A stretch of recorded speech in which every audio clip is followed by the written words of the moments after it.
Hey everybody, this is Kirito Silverheart from Convention Video. You'll notice tonight we don't have Rainwolf with us. Unfortunately, he is homesick. So tonight it's just going to be myself and two of our other co-presenters talking about Yashahime episode 22. I'm Asuna Silverheart. This is Lyria. All right, so guys, tonight's episode, what do you think? That was pretty intense, right? I was happy with this episode because it finally gave me like Inuyasha feels, and I've been wanting that for the last 21 episodes. So yay, I was happy. It gave us a lot. It felt like a short episode. The really good ones always do, but it gave us a lot in that time. A lot of valuable information, some interesting things too. And the preview for the next one was amazing. So we're going to jump right on into it. And tonight we're going to start another episode with another flashback, which you know how much the series loves to do those. But this time we're flashing back, God, over 200 years, I would say, because we're starting with Kirinmaru and the Great Dog Demon, who took down the Grim Comet together.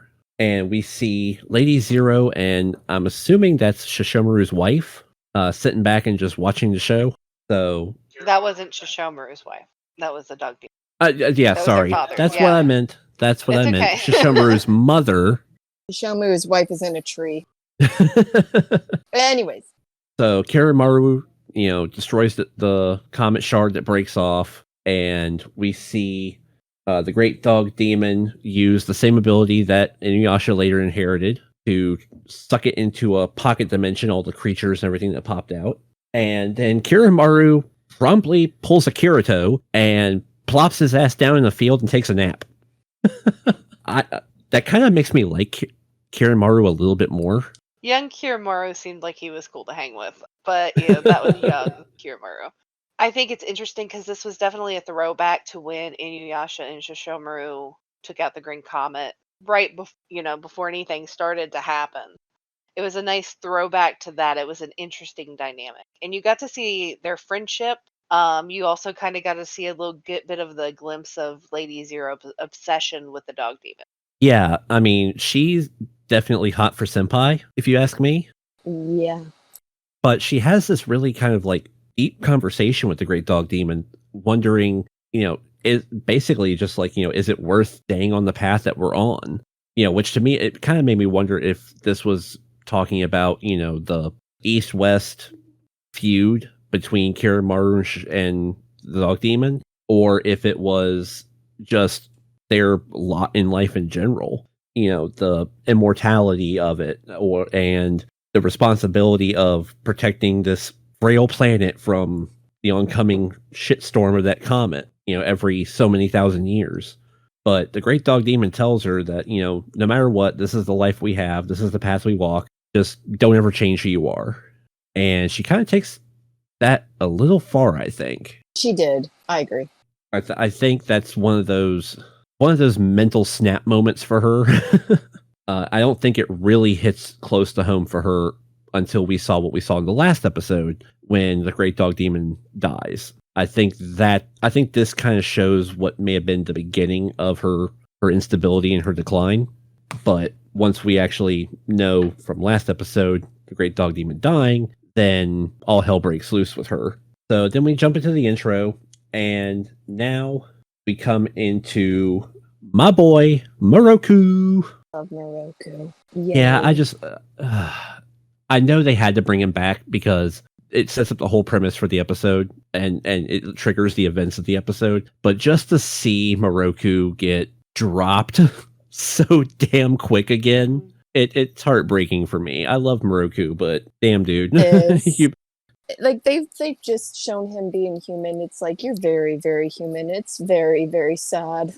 Like you really nothing without that wind tunnel. We love you though. I really am hoping after the 1,000-day, pilgrimage journey thing that he's going on that he gets some BA power. Then, oh man, that would be amazing. Yeah. Like watch the 1,000 days of training come right at the climax. Like it ends right at the climax of when this epic confrontation happens. I think that would be just beautiful be to have incredible. Moroku come back and just, even if it's for one fell moment, or just one little moment of glory, he breaks out some ability that just puts everyone's jaw through the ground and he just kicks some ass. I would love to see it. Who deserves this? Moroku deserves better. Yes.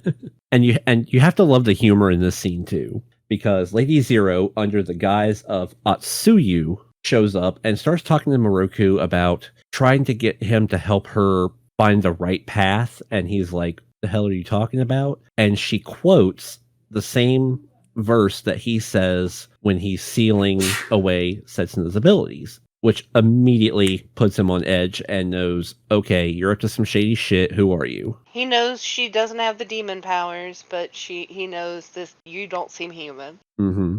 But I love the fact that Atsuyu says, I guess you could call me a devilish woman. And Moroku's like, yeah, not going to do that, especially if Sango is around.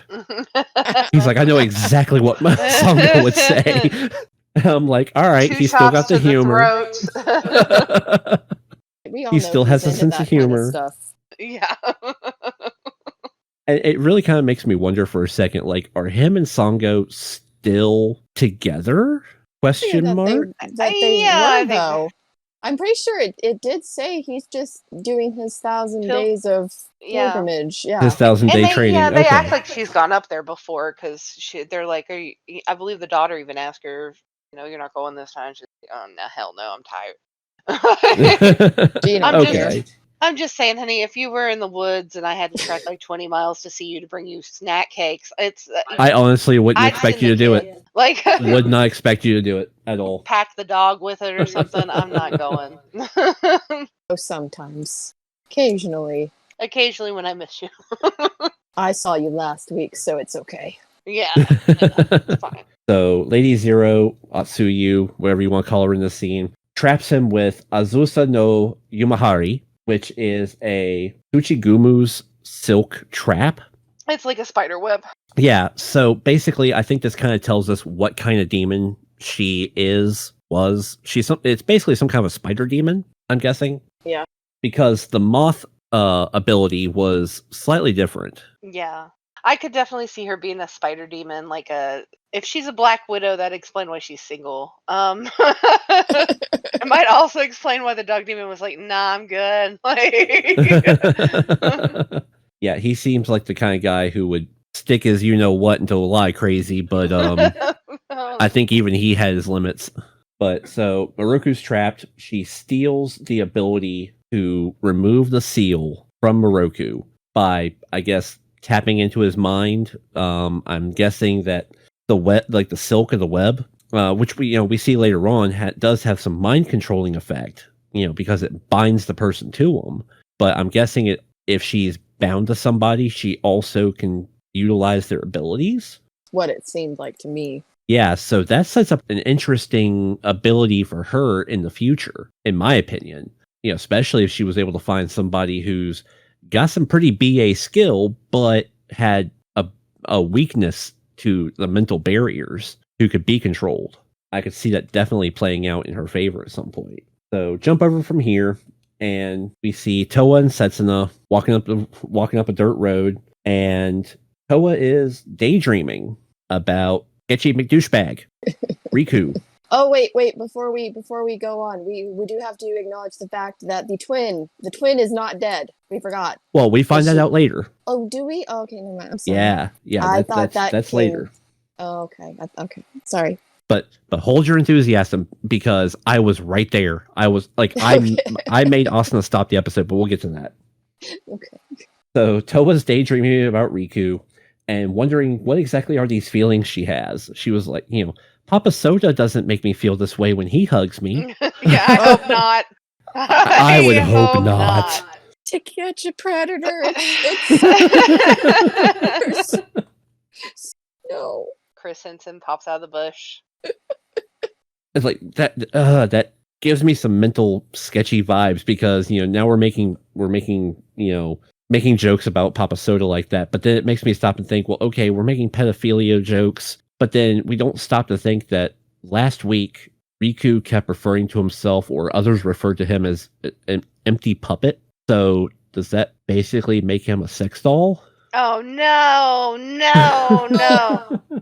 Oh No, I did. Oh God, that needs. No, let's not go there. All right, back on the train of not crazy. This is what happens when Wolf lets me host. No, Okay, I don't that's what like I'm it. just saying. My train of thought goes all over the place, and I'm the one at the helm, so this ship's going all over the lake. You get to your gutter right now. Going to That's bad. That's going to Toa's podcast jail. Toa's daydreaming about Riku. Setsuna turns around, wants to know what the hell's going on with you. She was like, "Oh, it's nothing." And it turns out they're actually walking up to Jubei's hut. Moroha turns out to be there, walking up behind them with a bucket and what looks like some kind of a stone. And it turns out that the whole reason that they're there, after Moroha's snide comment about what, I didn't pay you enough out of that bounty for Todasu's head. so. Which, hey, she got a bounty for it, so good for her. Yay, Muraha. Girl finally got her money. Money, money, money. But Setsuna mentions that Jubei was going to set her up with a master blade sharpener to touch up her weapon. And Moroha starts looking at the sword or starts looking at her staff weapon and was just like, "Oh yeah, it does seem to be a little dull." And she was like, "Don't you touch my weapon." She goes, "I have to touch your weapon." She's like, "I have to examine it." It turns out that Moroha was the one that Jubei was talking about. Couple little comedic scenes back and forth between them. They start getting into this catty little girl fight. Meanwhile, Lady Zero, out on Kiranmaru's boat, approaches him and starts having a little dialogue with him about the half-demon princesses, and reveals to Kiranmaru that the girl's powers have been sealed. Now, what do you guys think about this scene? Because to me, it seemed like Kiranmaru would almost kind of already know this. You would think he would know it. I mean, I don't really understand how he wouldn't know. Yeah, I mean, I guess I can kind of see it from both ways. I don't know how he would know, other than some sort of omnipotence or reporting back from Riku, who apparently isn't his little retainer slave anymore. But at the same time, it's almost like you would think big bad evil guy would kind of have foreknowledge, leg up information, maybe. I don't know. But even I've seen it written both ways for characters before, so. Well, I would think he would even know because he did have that interaction with them, and I don't know. I would feel like he would be able to kind of sense something like that. That's true. I mean, he did keep referring to it as the fact of they just weren't strong enough, like they hadn't trained enough. So maybe he just played it off at that. Maybe he didn't stop to think about their powers being sealed. But he did reveal to Lady Zero that he did know about Moroha's power being sealed. And, he put two and two together with the Pearl, the Rouge, and all that stuff. He's like, what do you expect? He inherited that power, or she inherited that power from him. And Lady Zero kind of snidely was just like, yeah, but you're talking about the quarter demon. I'm talking about the half demon. It's like her power has been sealed. And Kiranmaru kind of gets this look on his face like, oh, And she was like, yeah. And I honestly think that if she was unsealed, not even you would be able to walk away without a scratch. So that line right there, this dialogue between them, the fact that the Great Dog Demon is dead, and we know about the Shikon Jewel's prophecy, this makes me wonder if it wasn't referring to Lady Zero. Because as we discussed last week, Lady Zero is no longer a human. Not a human. But not necessarily a demon. So, is she setting up her own brother's demise? Yeah. And what would be her end game with that? Unless she just wants to die and she feels like she's responsible for taking care of him. So if he doesn't die, she's forever stuck taking care of him.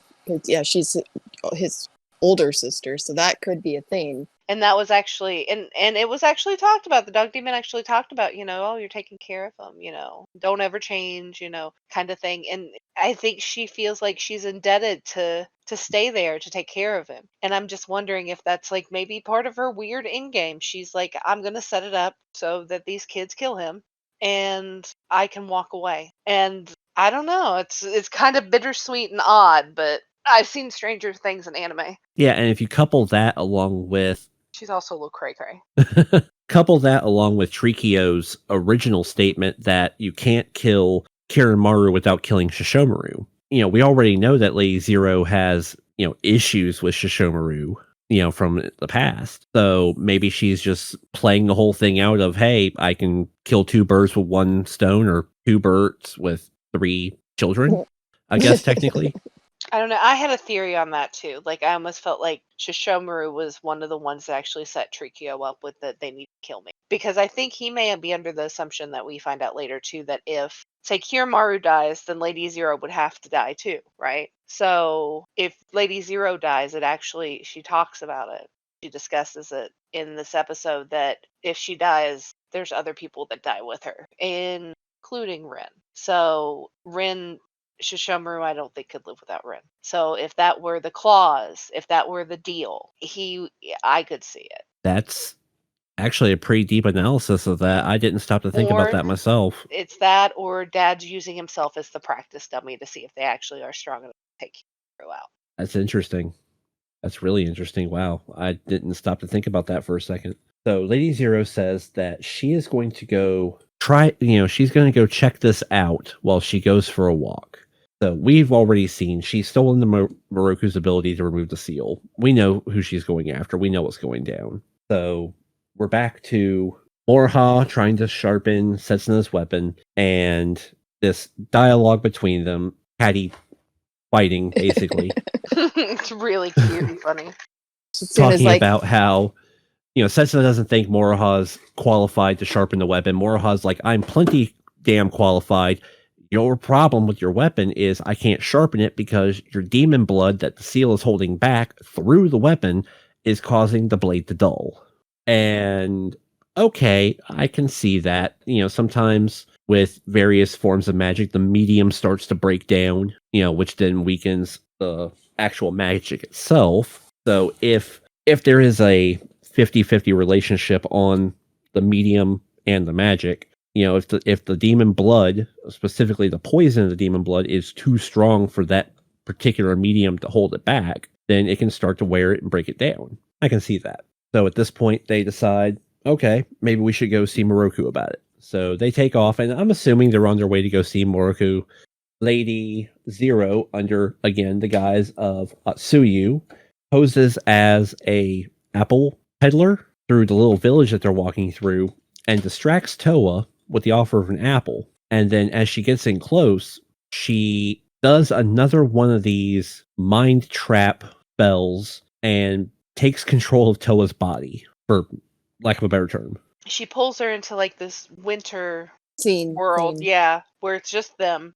And she even mentioned, she was like, without the pearl, this makes it a lot easier. Which was Toa's bad because she gave it away to her boyfriend in the last episode, which was a bad decision, and we all still have feels about that. We have strong feels about that. So, and I'll be honest with you, I'm really, really happy to see one episode later the repercussions of this happening. Yeah, we didn't have to wait for the repercussions or be surprised. We all knew it was coming, so I do like it that it was immediate. Justice was swift. Swift, yes. Yeah, I mean, I'm actually really happy about that, because how often is it one of those, oh, well, this happened, but oh, well, no big deal. And 5 episodes to, 20. I don't know, half a season or 2 seasons later, it's brought back up. Remember this one time, because it gets lost in storyline with everything else. Mm-hmm. Yeah, so right away, Toa's defenses are down. She doesn't have the pearl to boost her and protect her. And Lady Zero basically mind controls her, turns her into a little puppet. Yeah. And uses Toa to hold Setsuna in place while she removes the seal. And I was gonna say, it's not even like full mind control, because she knows what she's doing. She just can't control her body. As she was saying, like, why am I doing this?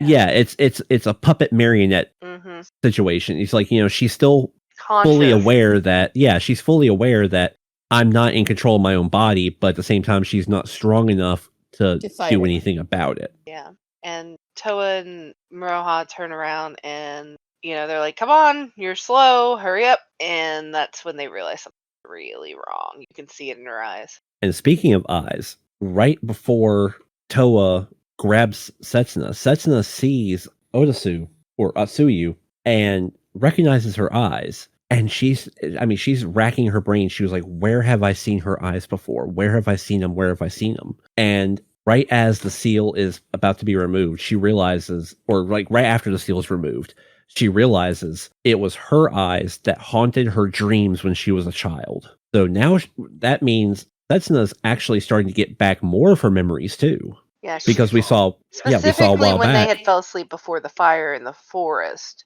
She Mhm. specifically remembered those eyes. Yeah. Yeah, because we saw a while back that, she did have some memories of the fire, and she didn't necessarily remember being separated from Toa, but she had memories of the fire and what happened after the fire, meeting the half demons and hiding in the village and everything.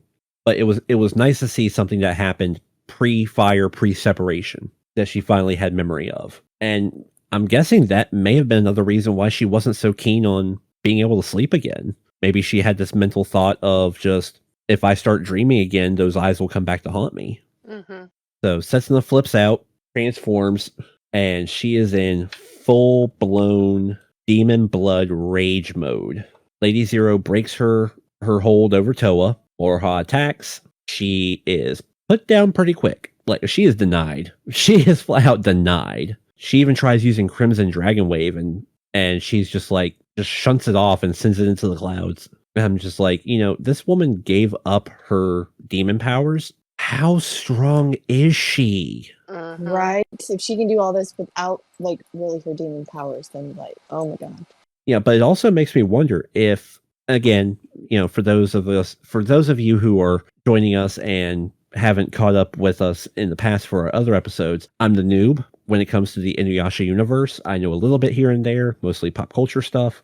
But out of curiosity, was Crimson Dragon Wave or any other type of form of that attack anything that came up through her bloodline from Inuyasha or anybody else from the original series? Is that a Moroha specific attack? No. Okay. I'm pretty certain Crimson Dragon Wave was father's. Let me double check. Yeah. Inuyasha. His main one that he used a lot was Iron Reaver Soul Stealer, which was why we all got excited when she did that one.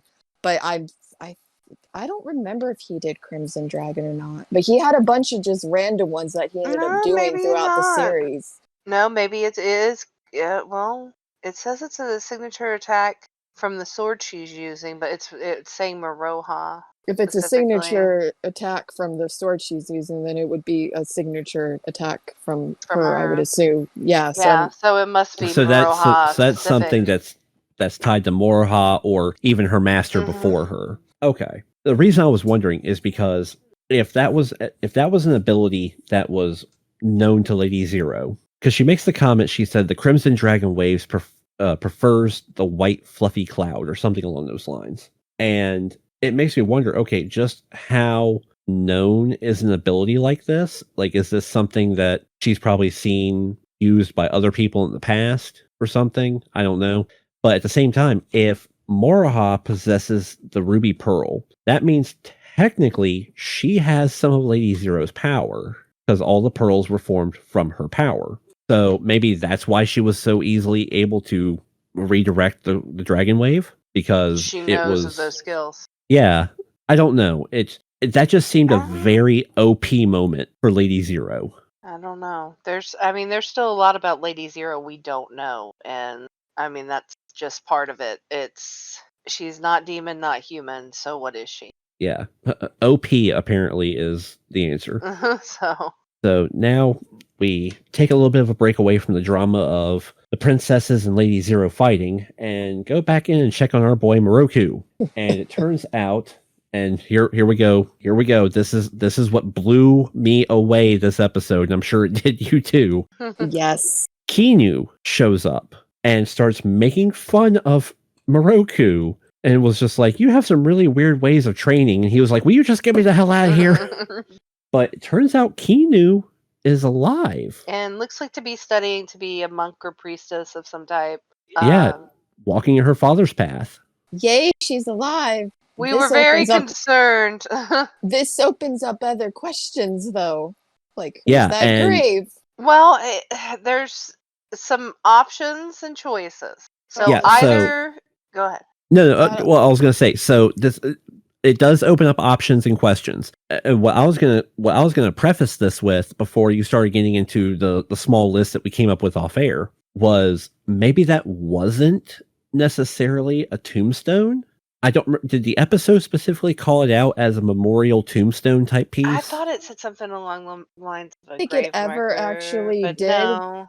Yeah. I think we all just assumed because it looked like a grave marker and it looked like she was like praying over it, or Yeah, which I mean, it could have been some type of altar, I suppose, but it looked very much like an Oriental grave. Yeah, so if that wasn't a gravestone, then okay, cool. Maybe it was, a shrine to the elders, something to respect the land or something. Something she's praying for, like Moroku's safety. It's hard to say.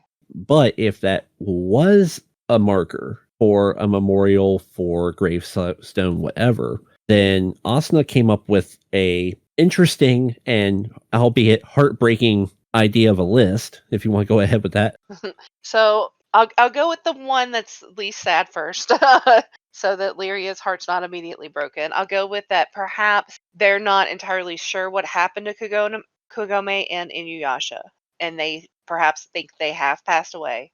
That's their gravestone to them, or maybe even if they do know what happened, that could be maybe a connection somehow to speak to them, or to at least send hope or well wishes or something to them. The other option, if it's not that, is that And I really wish Wolf was here to he would talk be about it. just upset and like, no. I know No, what you're gonna say. Yeah, it's Oh, Shippo.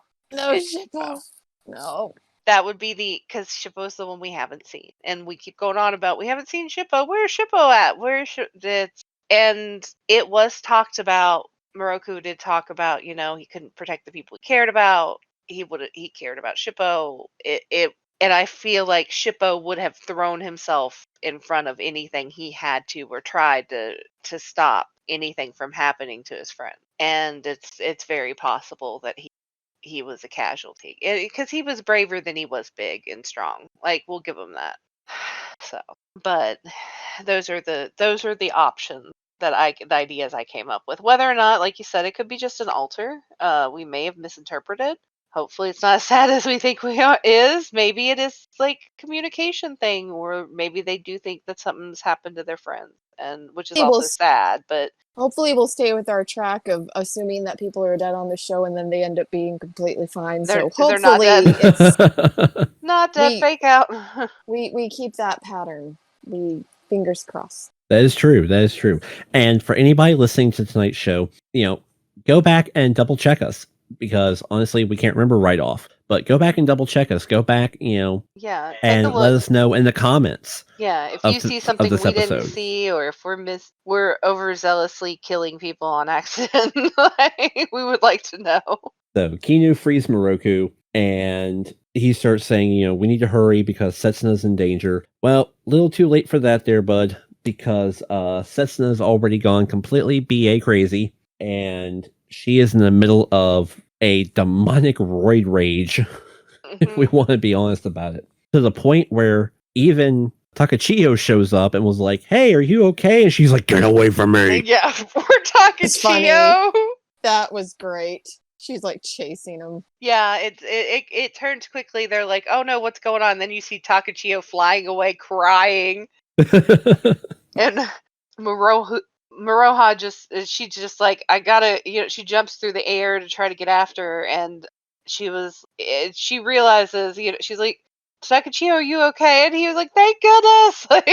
Yeah, so now that Toa's back in control, he's gonna have Lady Zero for a while. He really is. Toa's back in control. Lady Zero runs away. Toa decides that since they can't beat Setsuna and they don't necessarily want to do anything that would kill her, she says, I'm going to try to absorb her demon power. So she goes in one-on-one with Moroha backing her up, from a distance, and tries to absorb her demon energy. And it looks like for a second that it might work, ? Because she's making comments that it's a lot of power. And she's like, please, just let me absorb your power. But then all of a sudden this fissure opens on Setsuna's back, and out come sprouting these huge purple energy wings. shaped in that of a butterfly. So obviously there's no mistaking here the influence that this is. And Toa even calls it out later when she sees the flight trail that Setsuna leaves when she takes off, that this has some connection with the dream butterfly. Yeah, it's the dream butterfly is almost like demon energy. Yeah. So this brings up several more questions, in my opinion. So number one, is this because of her connection with Rin through the dream butterfly? Or is this going back to when Lady Zero said, if you kill me, you kill Toa, and God knows who else you would kill? Because they're linked to me. Because including in their that mother. moment, they show Rin. And she mentions Ren. She says by name. Yeah. She's thinking it. I don't think she says she's gonna, you'd kill Toa if you come after me, speaking of Maroha, but she doesn't say out loud. She doesn't speak directly about Ren. She thinks it. From what I But can we gather. see a flash of Rin when she makes that comment. My immediate thought was she was going to kill Moroku because he was trapped in that web and she was using, his seal removal ability. So that immediately assumed that there was a link there for me. But so is Lady Zero the one that's in charge of the dream butterfly? Trichio. Oh, is Lady Zero actually Trichio? That would be a thing. I know. I think Shishomaru would know, though. I think Shishomaru would know. But he's done some weird stuff here lately. So, and Shishomaru has always played the long game. That is true. Mind you, it's a very long game.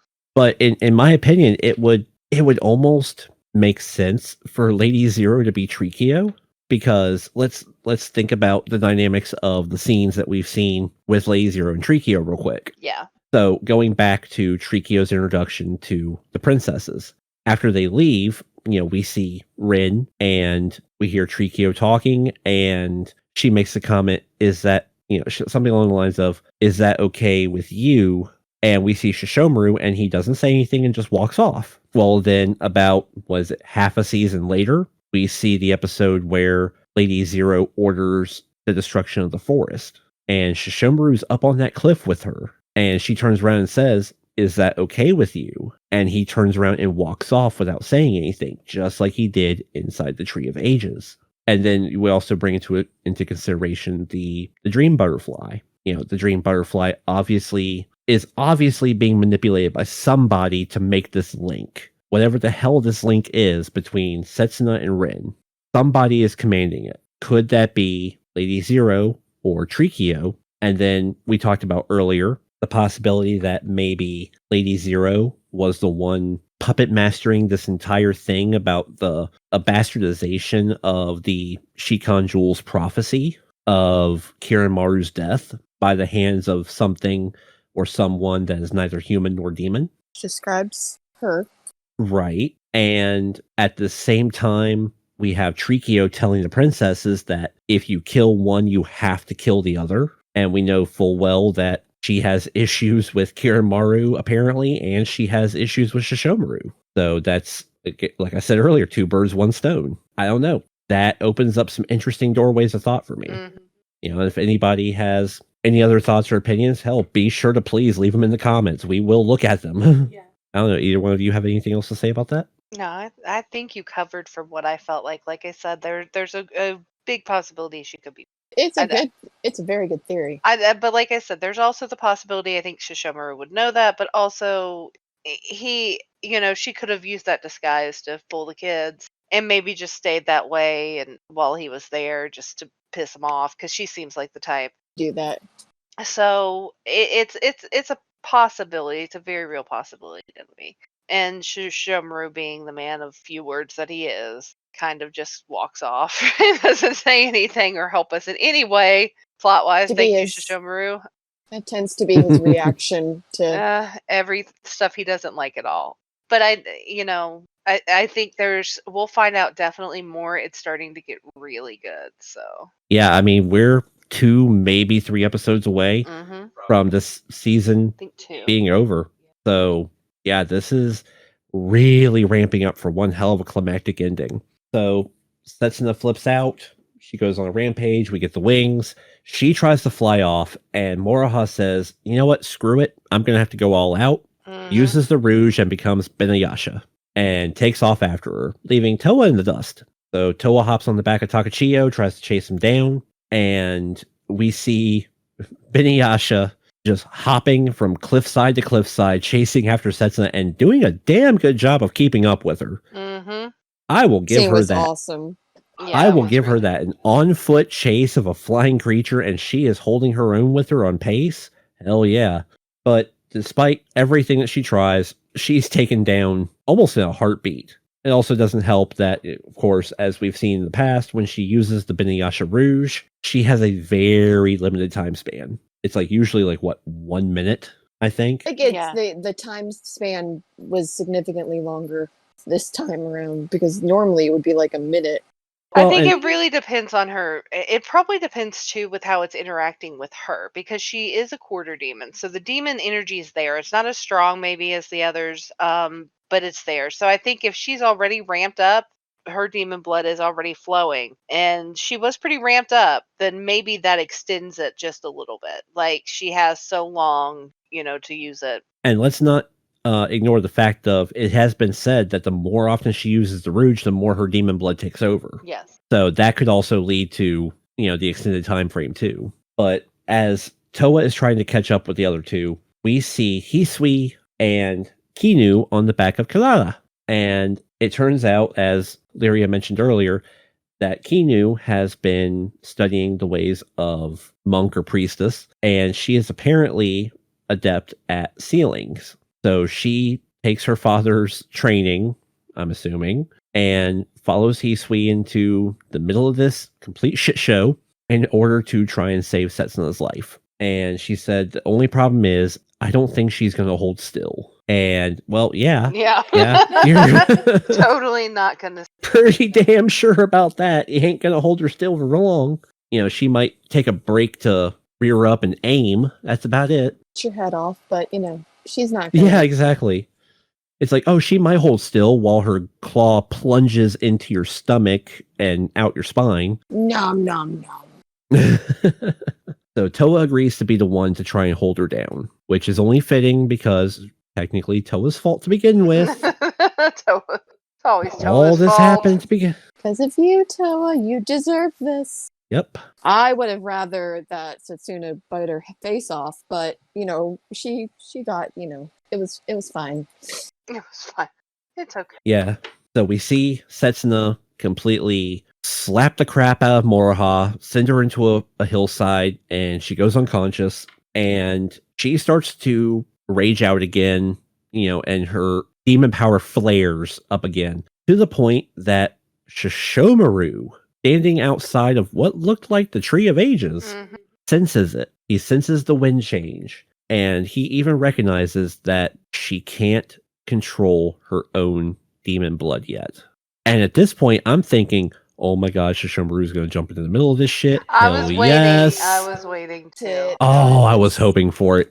I would love to see some more Shishomaru in action. But then we get this really interesting scene. This, not even 10, 12 seconds of Todasai in his little dead creature cave, whatever it was. his little his hammering away at his little makeshift forge, and he senses Setsuna's energy and says, oh, apparently the training for the Blood Blade has begun. That was it. And that's it. That's all we get. That was another one we had to stop, flip it, reverse it.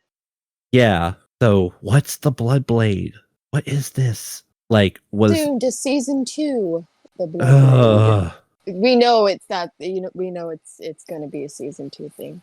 We don't even be sad. I mean or once again, as we've mentioned before, Setsuna is going to be the key factor in the climax, and this Blood Blade is going to be the key. Season 2. But so we go back, and Toa runs up on Setsuna, grabs her from behind, just like we saw Shiori do when Setsuna was younger, and try to get her to calm down and hold still. Setsuna, I don't know if anybody else saw it, but when she pulls her arms back to the side, she has the green beams come out and pierce Toa. Mm-hmm. Yeah. Just like her father's little laser whip thing. Yeah. And I was like, "Oh, is that the blood? Is that the the blood blade? Is that what that is?" No. We saw those streaks go up her arm. Yeah, It's like she becomes even more demon. yeah. She like roids out to the next level. She went from This isn't Super Saiyan to Super Saiyan 2. Yeah, this isn't my final form. Yeah, so Toa's bleeding, Toa's struggling. Setsuna finally starts to hear Toa's voice. And we get this beautiful shot of like a dark space where we see we see Setsuna sitting just kind of in a corner. And she starts to hear Toa's voice come through. And I was like, you know what? This is the perfect representation of what the blood does to her. Because the blood basically seals away her consciousness and takes over her body. Because I think even Setsuna mentioned it before, that when she gets like this, she knows what's going on, but she can't do anything about it. So Setsuna's consciousness is sitting there. She starts to hear her sister, and she starts pushing to fight back for control. And I'm almost thinking to myself, if she's able to get control, do we even need the seal? Because if this is her breakthrough moment to be able to control her demon power, she is 100% right there, the most BA character in this show.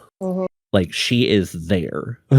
But so she brings herself out of it, and we get this animation of what looked like gold and silver energy from, I don't know, the pearls. Yeah. Fusing together and creating the breakthrough that allows her to push through the demon blood to regain control. Yeah, it almost looks like she's in a dark room, and there's like, that's the light that's let opening up. Yeah. To let her go through.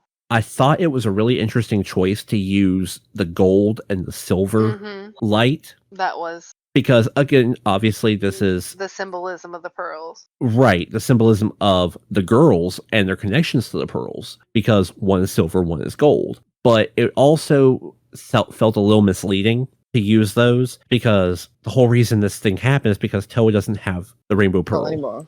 So how would the energy of the pearls, bring themselves together to help her make this breakthrough? It's a misleading semblance for me, but I'll let that go.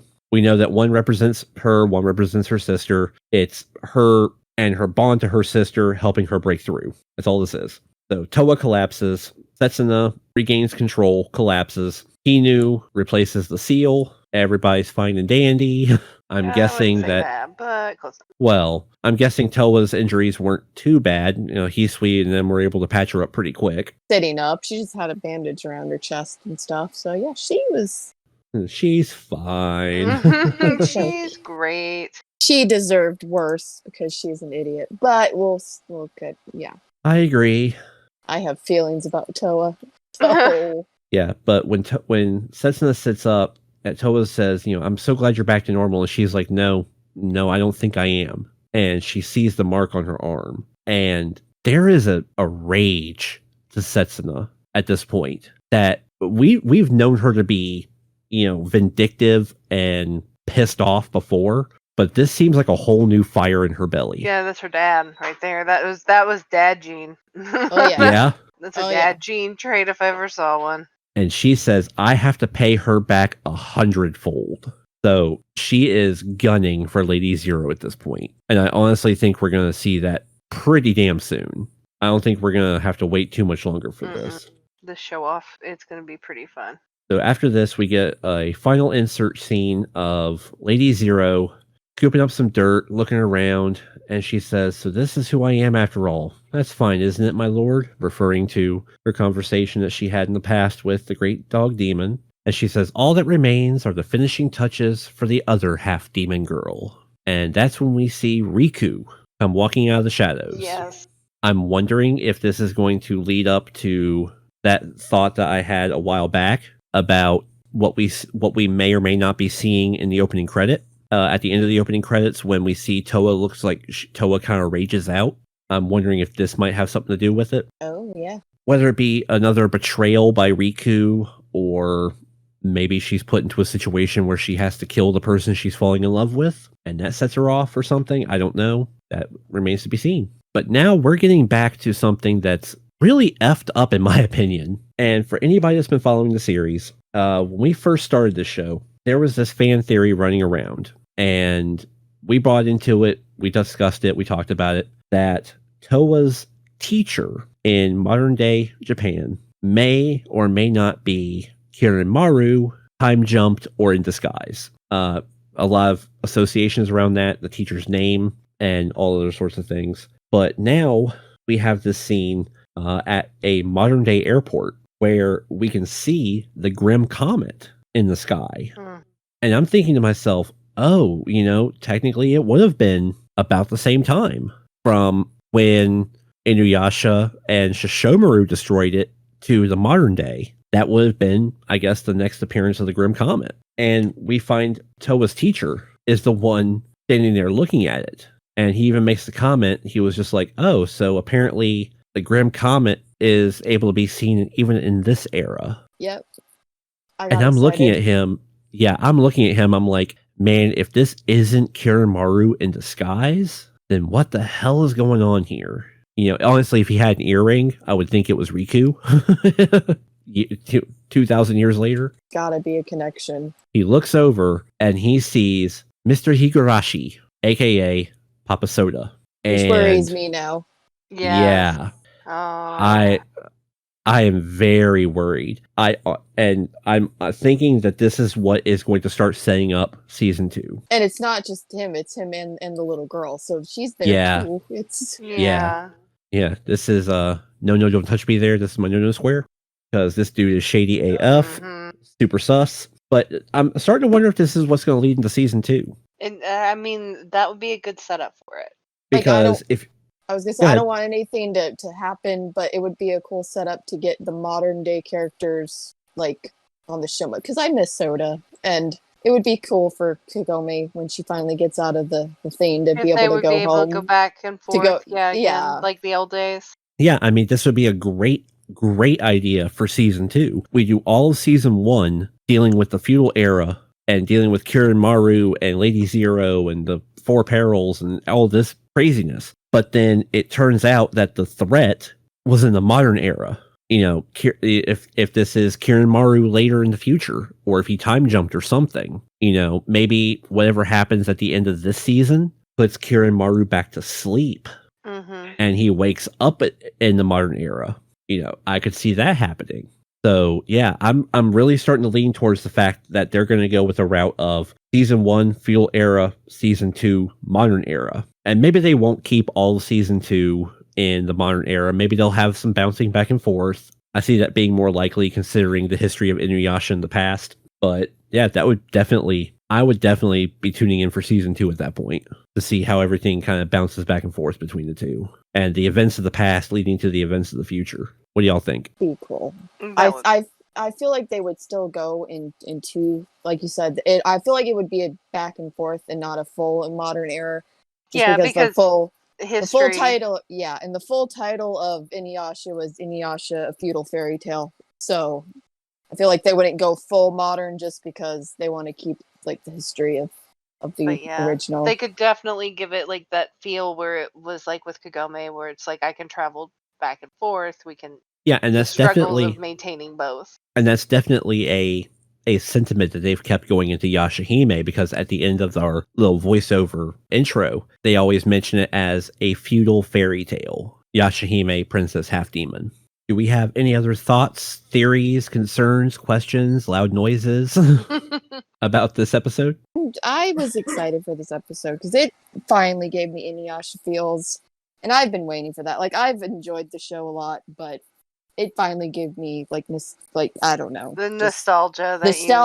Like the feel of the episode finally felt like an Inuyasha episode. Other than the first, we're getting somewhere. We're getting somewhere, and I think that's what's important. That we're finally starting to make some progress towards something, to some type of resolution or something very soon. We're gonna get a lot more answers, and we like those answers. We like to know what happened to people, what's going on. So I think this was all in all pretty good episode, and I'm want to see that next episode already. Sad.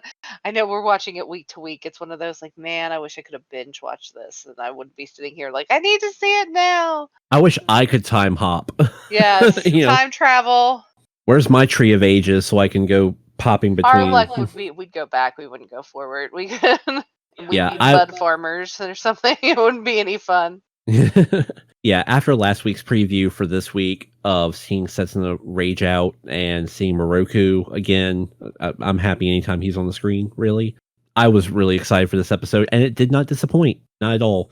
I have gotten hyped over several episodes because of previews and been completely let down. And this week did not do that to me. So speaking of previews, let's jump on into next week's preview. And man, oh man, I mentioned earlier that I think we were going to see Setsuna's revenge on Lady Zero come pretty damn quick. Yep. And I honestly think we're getting it next week, because here we are going to have another confrontation with Lady Zero. So they track down Lady Zero because of remnants of the Azusa no Yimihari, which was the spider web trap that she used on Moroku. So this is going to be a direct continuation with this week's episode. And as they're tracking her down, apparently Riku is back to being his little bodyguard self for her.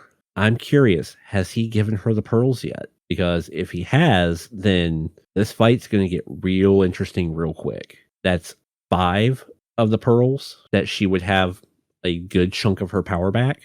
Mm-hmm. But Riku intervenes and starts getting into a fight with the girls. Another great little scene from this trailer is Moroha on the back of Kirara. Oh yeah. I just love seeing her come flying in on Kilala and just charging at it with Crimson Dragon Wave. It's beautiful. But yeah, so Setsuna's going for her revenge. Toa's going for revenge. And something I didn't catch on the first episode, or on the first watch of this, is they're questioning, why did we inherit the powers in our blood? And as that question is posed, we see Hiranmaru speaking to, is that the great dog demon's wife?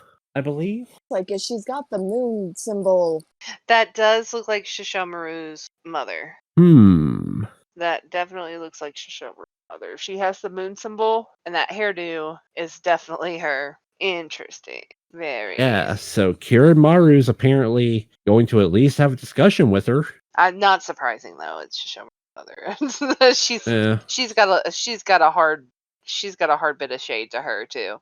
She always has. But once again, these trailers, they do a damn good job of almost clickbaiting you right at the last few seconds of it. Because the last several frames that we see is, number 1, the pearl coming out of Setsuna's eye. Mm-hmm. Then we see Jokin and Shishomaru outside of what looks like the Tree of Ages. And then we see Rin waking up. I'm excited. And we also saw Lady Zero fall. Yeah, and Lady Zero falls as Riku is helping her to the ground. And I'm like, oh my god. This is going to... If this does not build up the final confrontation, I don't know what does. Like, this is getting so boilerplate for the series. You know, the perils are out of the way. Riku has retained 5 of the rainbow pearls. Has he given them to Lady Zero? Does he use them to resurrect Lady Zero or something after the scene where we see her fall? So many questions, so many things I want answered. Rin is awake. We're definitely seeing more Shishomaru in this episode. Yeah. The other theory I have too, I'm wondering if Lady Zero's also baiting the girl.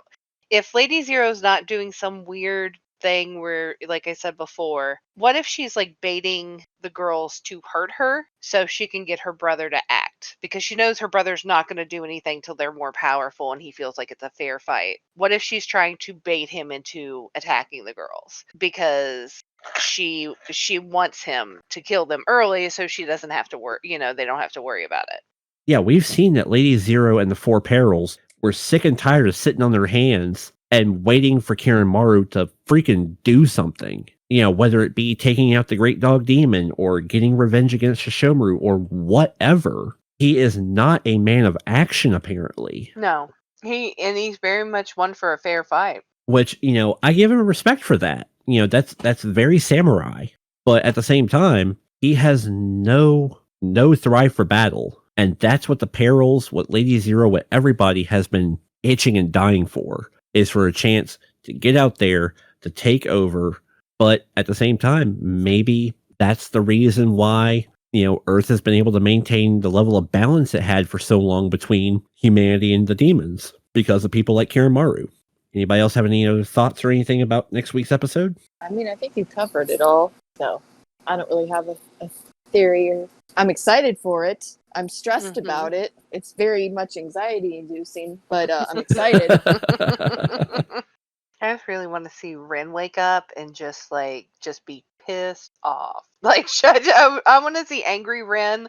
I would like for her actually to be mad at Shishomaru for once and just go total mama bear and just be like, get out of my way, stupid, you don't know what you're doing with my children. Probably not going to happen, but we've waited hundreds of episodes for this to happen. For Rin just to be like, I am sick of your shit. I want to see Rin come walking out of that damn tree and stab Lady Zero in the gut. That's what I want to see. I want to see her be the reason Lady Zero falls. But I'm also thinking that she's not going to wake up until Lady Zero falls. Yeah, so. That's fine. Probably. All right. Well, everybody, thank you for joining us tonight for episode 22, The Stolen Seal. If you like this episode or if you want to catch up on our series, be sure to check us out at YouTube. You can find us under Convention Video. Be sure to check out our Twitch channel. We are doing some live streaming on and off. I know Wolf has been playing one of the Persona 5 games, Persona 5 Royale, I believe it is. You can check out his coverage and his footage there. Be sure to check out our other episodes in the Yashahime Princess Half Demon series on YouTube, so you can get caught up with us as we're going into our finale. And check out our last show that we did, which was Sword Art Online Alicization War of Underworld. You can find us here every week on YouTube as conventions are slowly starting to be able to get their places back in this world post or mid to hopefully post pandemic. As things start to open back up and people start to come back into the world, we will be covering much more convention news again. And we will also be giving you guys some coverage coming from various conventions as we're able to get to them. So for Rain Wolf, I'm Kirito Silverheart. I'm Asuna Silverheart. And this is Lyria. Be sure to like, comment, subscribe, and we'll catch you guys next week. Bye. Bye.